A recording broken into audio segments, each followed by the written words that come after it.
MSC's arrival in Vizhinjam will open up the eyes of other container shipping companies also. Not to come to Vinam, it can come to Cochin. It can develop smaller ports. Like I was invited to be present in Vinam for the inauguration. The inauguration was done by none other than Mr. Nitin Gadkari, the then Transport Minister.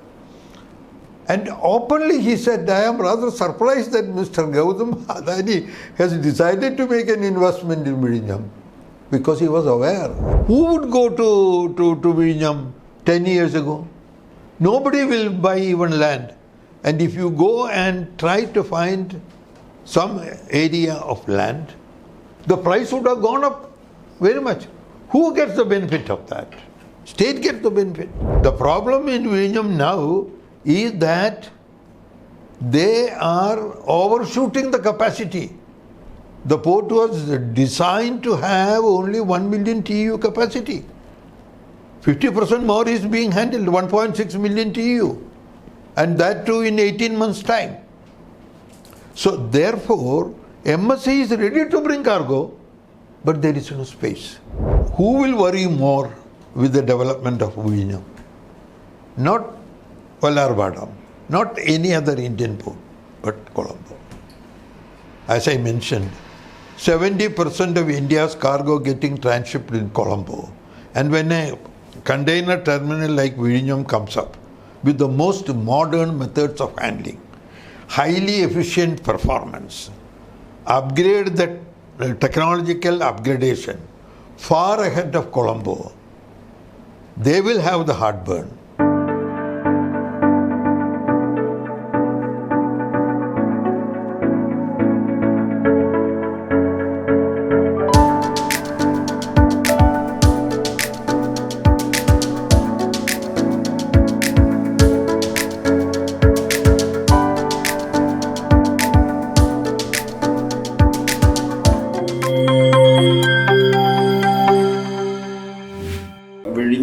MSC stake വാങ്ങിയതിനെ കുറിച്ചിട്ട് controversy നടക്കുന്നുണ്ട്.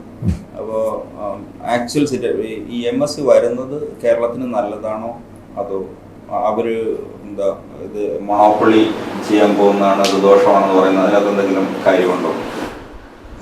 I think it would be better that I give you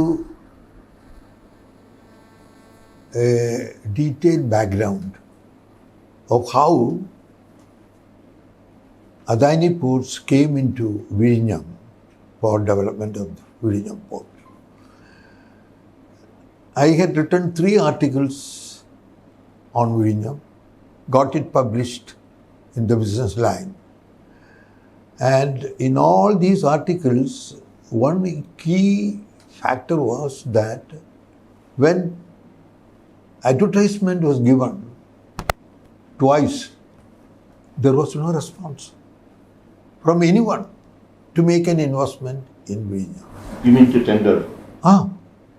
Reason being, it is a transshipment port. It is not a gateway port like Cochin in Vallarvadam, where they depend on the cargo that is received from the hinterland.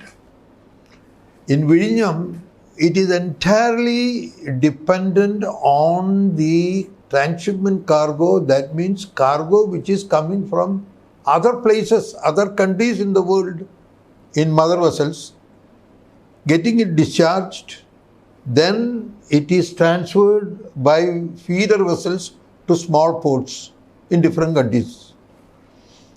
Suppose cargo doesn't come, mother vessels do not come to Vizhinjam, and they find that certain other ports like Colombo are more attractive, then there will be no business here. So at that time, it was thought it was an extremely risky venture to make an investment in Vizhinjam to be developed as a container transshipment port. On the 3rd time, the then Chief Minister, Chandi, personally spoke to Mr. Adani, Gautam Adani, requested him to look into this proposal and tender and try to help us in getting an investment into this port.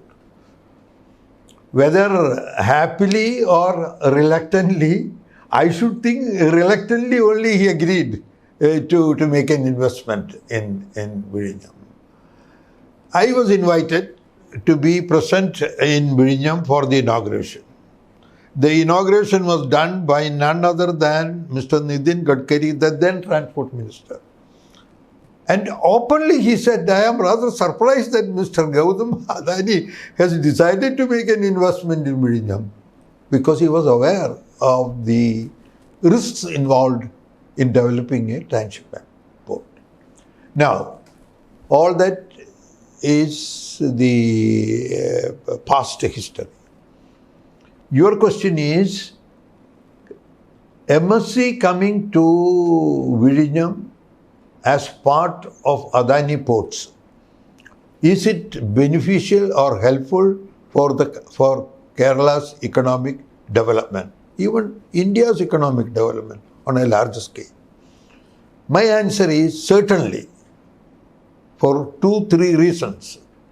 First reason is, MSC, that is Mediterranean Shipping Company, is the largest container shipping company in the world, with more than 1,023 vessels. They have shipping service and terminal services. Terminal services are managed by Terminal Investment Limited, TIL. They are the people who manage container terminals where the MSC is involved. For your information, there are 40 container terminals in 27 countries in the world. Vinam is one among them. So therefore, world's largest container shipping company, holding 21% of the market share in the world container shipping, coming to Kerala, Vizhinjam, becoming a part of the development of Vizhinjam itself is a fortune for the country and for Kerala. Therefore, MSC's arrival in Vizhinjam will open up the eyes of other container shipping companies also. Not to come to Vinam, it can come to Cochin. It can develop smaller ports like Kollam, Arikal, Calicut, Ponnani, Alapi. All these small ports have certain potential for development. So they would say, if MSC can come to Kerala in Vizhinjam, there must be certain ecosystem in that place which would be helpful for development of their business. The other important aspect is that 49% share means 13,000 crores of rupees investment. You can be sure of the fact that they will have a sustaining interest in Vizhinjam. They will not go away after. If they put 13,000 crores of investment in Vizhinjam, they will not think of going to any other port. They will only have the loyalty to support Vizhinjam over a period of time. I think probably I would say instead of causing heartburn for them, we should be only happy to promote them and their interests. When they promote their business interests, our states and countries' interests are also adequately getting promoted and protected. That's all. South ഏഷ്യയിലെ ഈ transshipment business transshipment നടക്കുന്നത് കൂടുതലും Malaysia, Singapore and Colombo ആണ്. അപ്പോൾ ഇത് വർഷങ്ങൾക്ക് മുമ്പേ chart ചെയ്ത റൂട്ടിലല്ലേ ഈ ഷിപ്സ് സർവീസ് നടത്തുന്നത്. അതിൽ നിന്ന് മാറി ഇവർക്ക് പെട്ടെന്ന് വിഴിഞ്ഞത്തേക്ക് വരാൻ പറ്റും? To answer that question, one specific instance I would like to quote to bring home to him the intricacies involved in the transshipment business. World's second largest container shipping company is Maersk Line, and they had a strong presence in Singapore. And Singapore, as you know, is the second largest container port in the world. Maersk Line wanted some special facilities in Singapore to be exclusively made available for their operations. But Singapore said that this is a public port. We cannot make available certain special facilities only for you. And they declined the permission which was sought. What happened was, it was at that time, Malaysian government was trying to develop port of Tanjung Pelipas, which is the 13th largest container port today. It came into existence only 20 years ago, 25 years ago. I had gone to port of Tanjung Pelipas, visited that port and knew the development that was taking place. Mahathir Mohamad, who was the then Prime Minister of Malaysia, wanted that Malaysian cargo should go through a Malaysian port, not through Singapore. And in that process of developing the port, what they did was, they allowed the Maersk Line to take a 30% stake in the development of that port, straight away. When that happened, Maersk Line shifted their transshipment operation from Singapore to port of Tanjung Pelipas. And in that transfer, you know how much of cargo was shifted? 2 million TEUs. 2 million. And with that, the port has come up to such a level that today that is the 13th largest container port in the world. 90% of the cargo is transshipment cargo. But is it possible for MSC, അവരുടെ complete south ഏഷ്യയിലെ complete transshipment ഓപ്പറേഷൻസും ഇവിടെ കൊണ്ടുവരാൻ പറ്റും, വിഴിഞ്ഞത്ത് കൊണ്ടുവരാൻ പറ്റും? Well, I think it would be better for you to understand the environment properly. So, with that, I think I will be able to answer that question. In Colombo, which is our competitor for Vinam as well as for Vallarvada, they handled last year, 2025, 8.4 million TEUs, roughly. 70% of that container traffic is from the Indian subcontinent. Okay. If Vizhinjam is developed, why should our Indian cargo get transshipped in Colombo? Obviously, it will come. Who will bring? Only this agency can only bring that.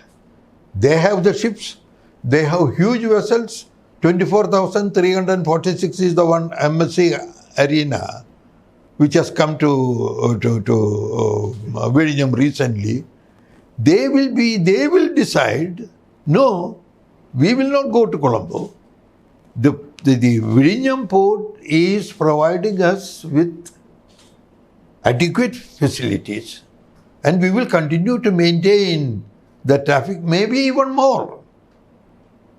And even cargo which is transshipped in port of Tanjung Pelipas and Singapore, a part of that can also come to Vizhinjam. The problem in Vizhinjam now is that they are overshooting the capacity. The port was designed to have only 1 million TEU capacity. 50% more is being handled, 1.6 million TEU. And that too in 18 months' time. So therefore, MSC is ready to bring cargo, but there is no space. That is why they wanted all second, third and fourth phases to be combined and taken up, because they knew cargo is there. They will be able to bring the cargo. What is lacking is infrastructure. That is why they want to see that from 1.6 million, which is being handled now, they want to scale it up to 5.7 million TEUs, for which the berth has to be constructed. And on a war footing, the work is going on now. With such an investment, we will have to provide an exclusive terminal for MSC. No. The Adani ports will provide the extra berths. Okay. But in all these things, please understand that even if MSC and Adani are creating the berth, they will not be permitted to create the berth only for them. It would be a common user facility. Other container lines, ships can also come. Only thing is there will be a certain amount of preference for the shipping company who has already made investment in that.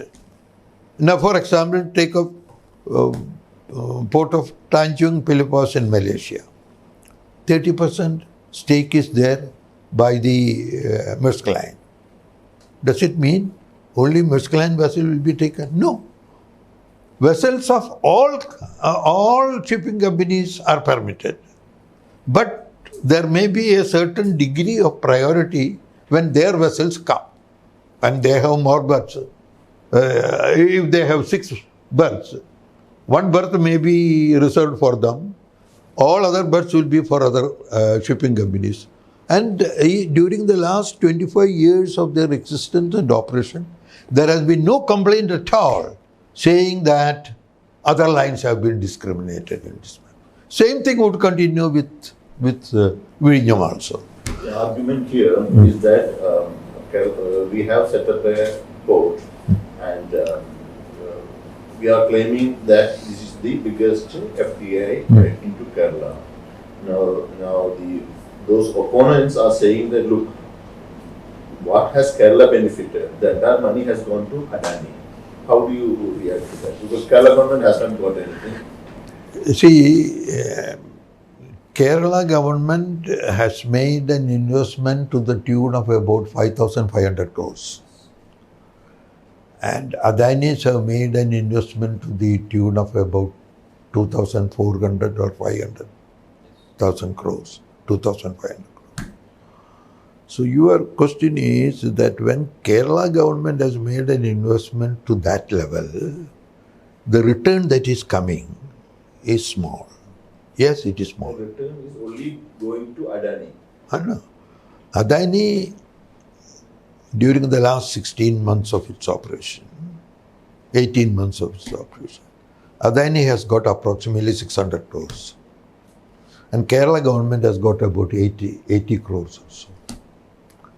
But remember, what has been done is not just for 1 or 2 or 3 years.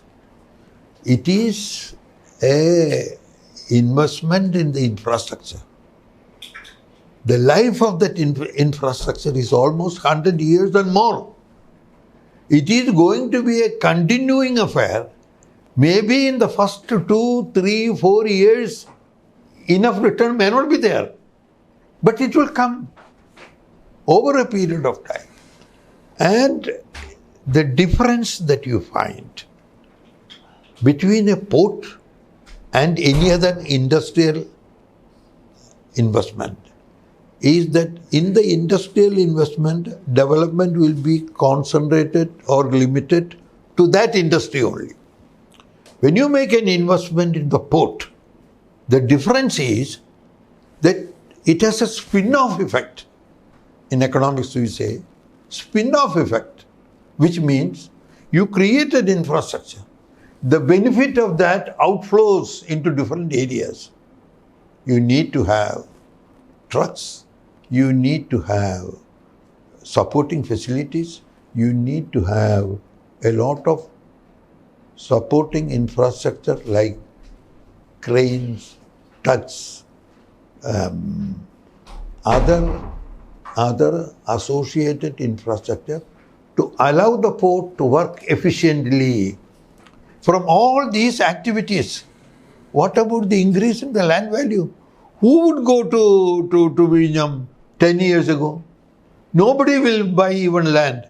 And if you go and try to find some area of land, the price would have gone up very much.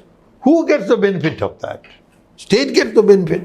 But the basic thing is that it's a transshipment port. The containers are not coming out. The business is happening inside the port.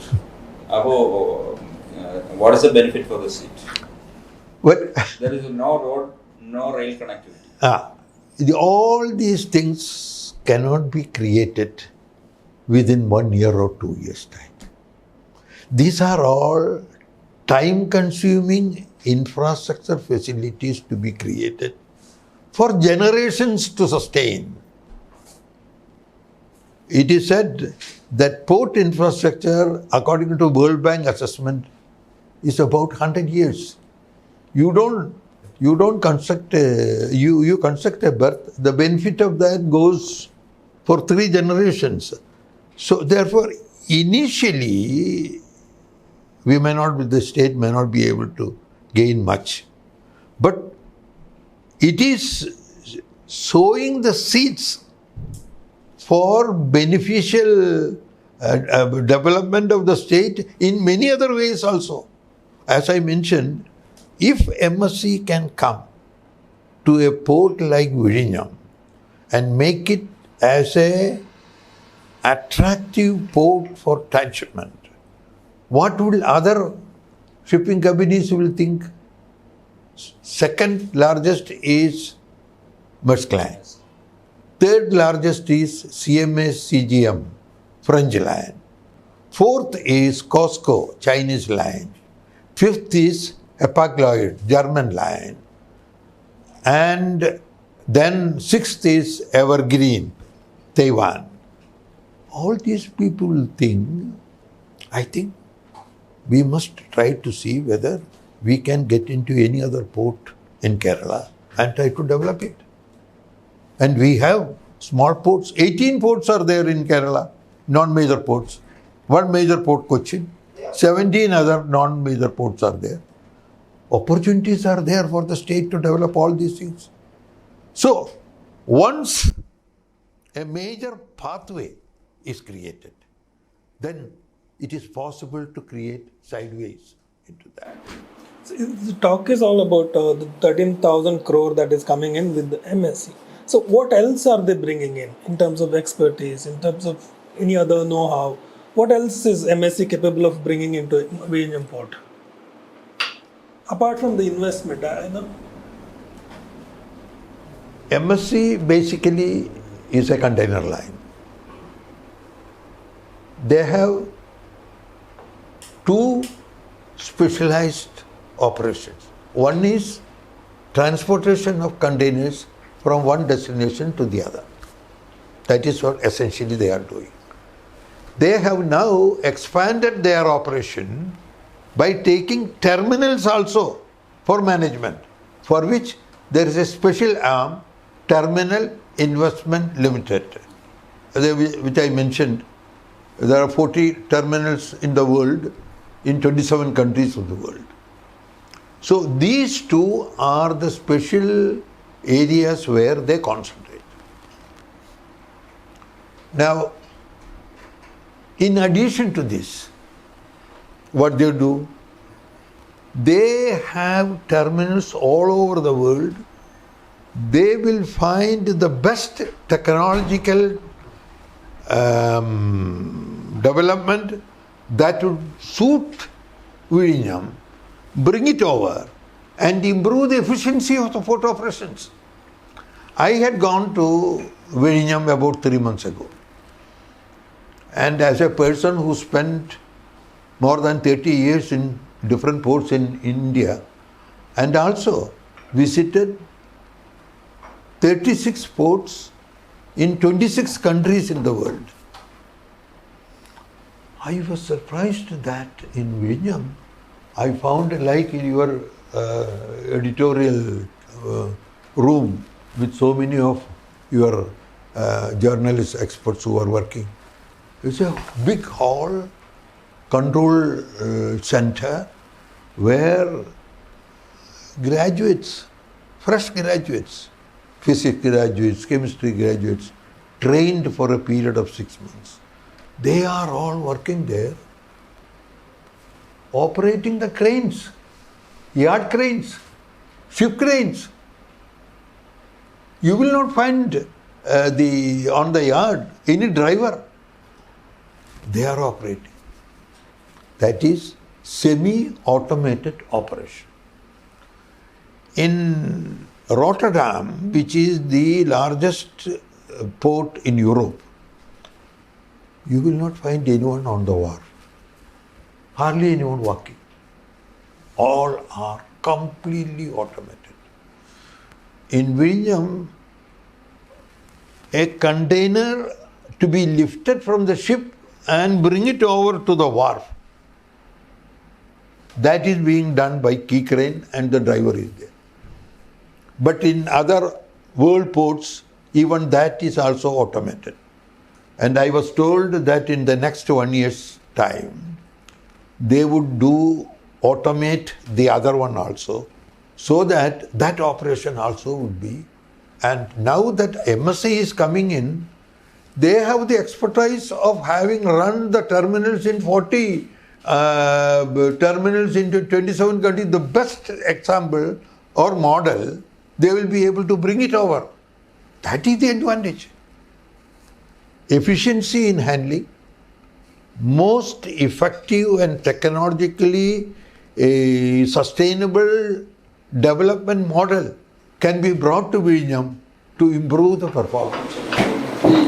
What do you mean is fully automated container operations? In other words, quality of performance of the port can be enhanced significantly by embracing the most efficient technological development which has been implemented in other ports and found successful. Those things can be implemented here, which only a big agency like this, First Line, only could do. Or for that matter, second, third, all of them are improving the performance. There's another reality. A few years back, Colombo, there was a huge crisis. After the government collapsed, the economic situation worsened. We were expecting, and ships were waiting for weeks together, more than a month. We expected some of the business will be transferred to Indian ports, but nothing happened. How can we expect it to happen now? You see, small political disturbances and all that, that will not be enough to attract cargo from an established port. But, who will worry more with the development of Vinam? Not Vallarvadam, not any other Indian port, but Colombo. As I mentioned, 70% of India's cargo getting transshipped in Colombo. And when a container terminal like Vizhinjam comes up with the most modern methods of handling, highly efficient performance, upgrade the technological upgradation far ahead of Colombo, they will have the heartburn that their cargo already, Colombo, as I mentioned, handling 8.4 million TEUs, Mundra 8.1 million TEUs, JNPT 7.9 million TEUs. There is not much of difference between all these. In the next 2 to 3 years' time, you will find Colombo's prominence will come down. In fact, World Bank was hesitant to make available loans for the development of additional infrastructure facilities in Colombo on the simple reason, saying that once terminals are developed in India, what will happen to Colombo? That was the question. But then the answer that they gave was that in India, things won't happen just like that. If it has to happen in 2 years' time, it will take 20 years' time. So please give us the loan. And somehow they convinced. And that is why they got the loan. But now, after all, any slow coach will not remain always a slow coach.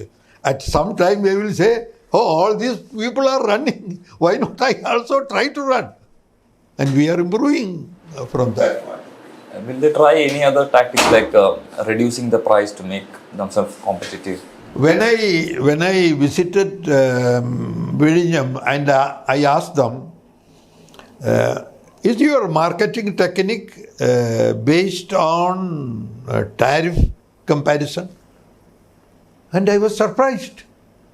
They replied saying that in fact, sir, our rate is slightly higher than Colombo.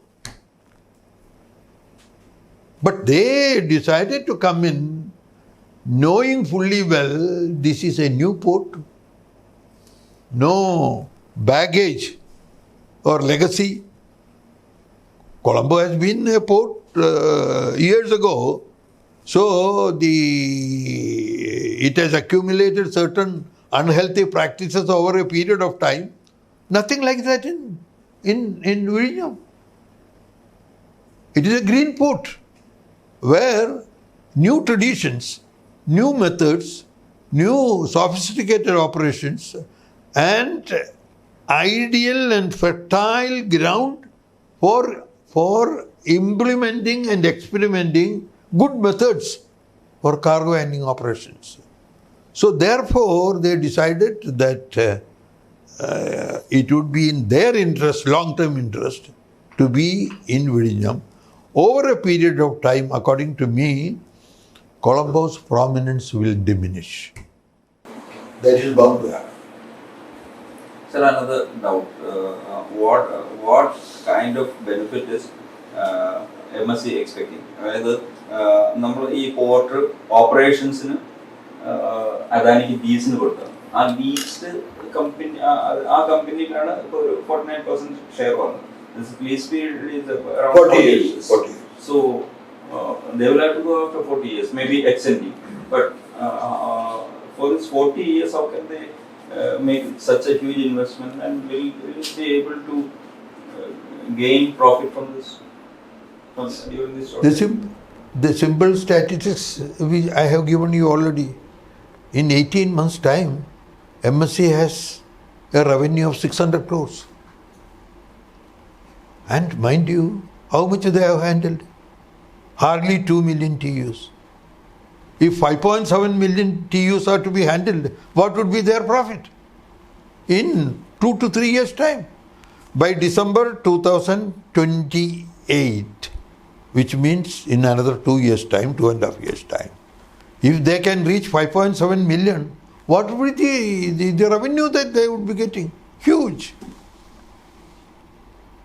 And moreover, it would be a port where if you take average handling cost of one container in Vizhinjam, compare it with the 40 other container terminals which they are running, I would think this would be the lowest.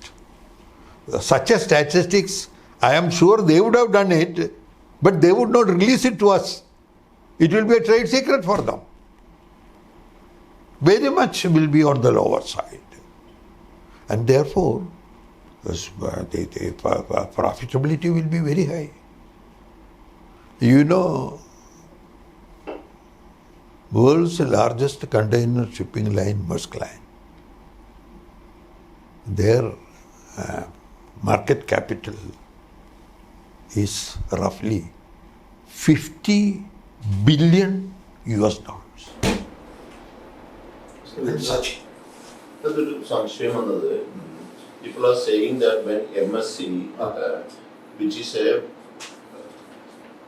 container shipping line, now if they are coming here, then what will happen to multi-cargo bunkering, liquid cargo, cruise terminal developments? Because this MSC is primarily a container shipping line. So will that happen here?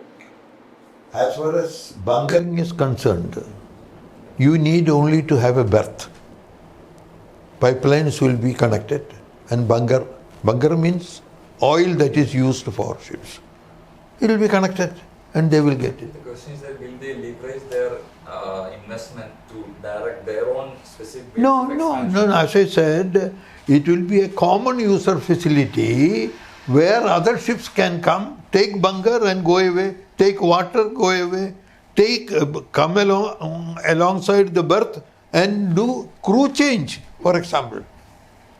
Vizhinjam, many of the ships in the outer roads remaining there, the ship's crew, officers and ratings, they come down and by boat, launches, speed launches, they come ashore.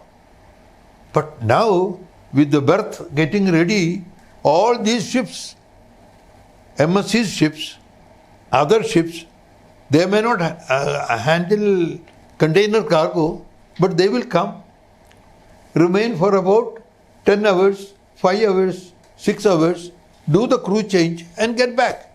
Port will get the money.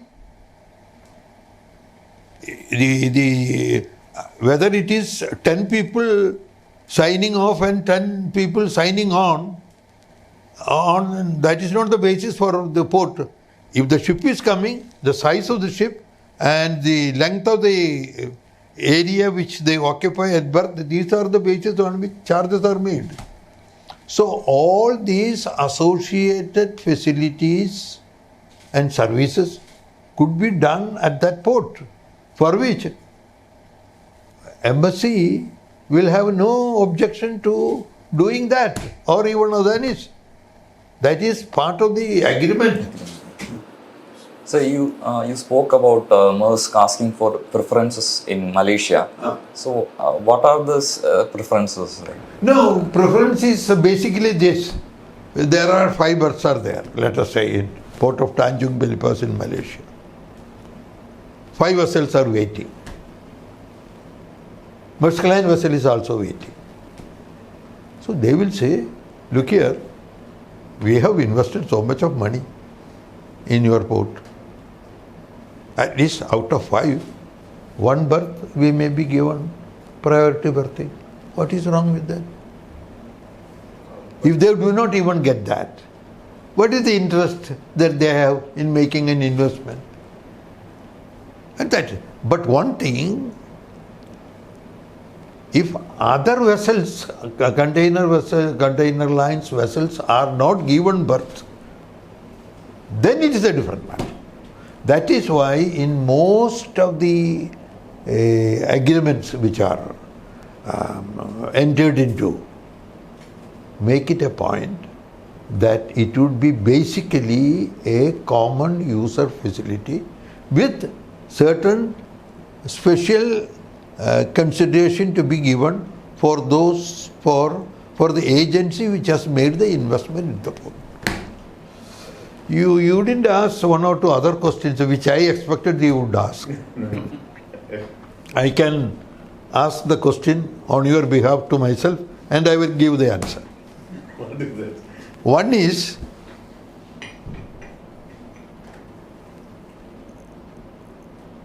why MSC did not get the clearance of the government of Kerala for making available 49% to the MSC when there is a specific clause that state government permission should be obtained.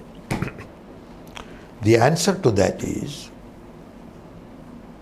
suppose what they have done, they have only finalized an agreement between Adani Group and MSC stating that 49% would be given to them, and for that 13,000 crores of rupees will be invested by them. It is just an agreement. But the agreement is necessary for them in order to get SEBI's permission. SEBI will say, where is the agreement? Then you have to have an agreement to be presented to SEBI for their clearance. In the same way, if they ask Kerala government saying that we have decided to give, we propose to give 49% of our share, according to the concession agreement, up to 75% of this we could give with the state government permission. We intend to give 49% share to MSC. The state government will say, but where is the agreement?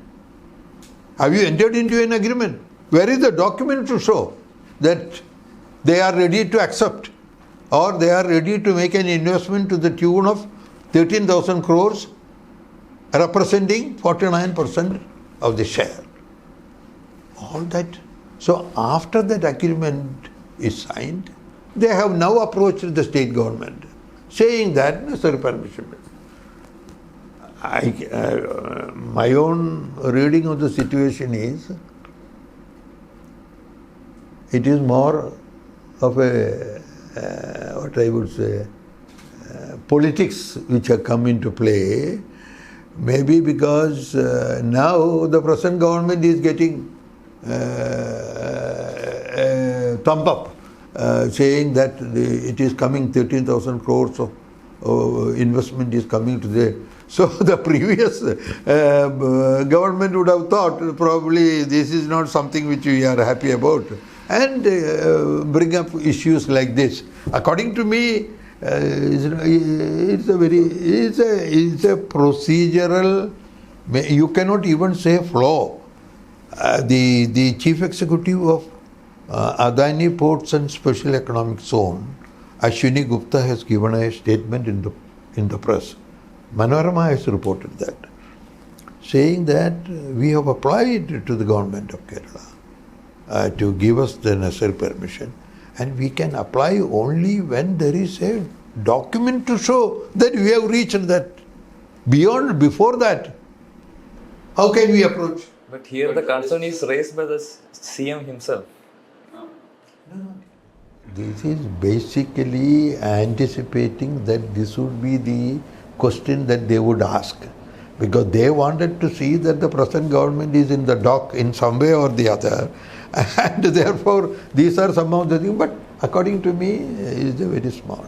Sir, even if we accept this for argument's sake, they should have informed the state government that we are going to get into an agreement with MSC regarding this. They should have informed, no? No, but what I say is that we do not know the complexities involved in reaching an agreement, which itself is not a small, easy process. This must have been. I have heard this about 3-4 months ago, that 49% share will go. But then all that was under negotiation for a period of time. And therefore it has matured at certain stage, and therefore the agreement was, they would have thought, once the agreement is signed, then we will mark a copy, we will take a copy, then formally approach the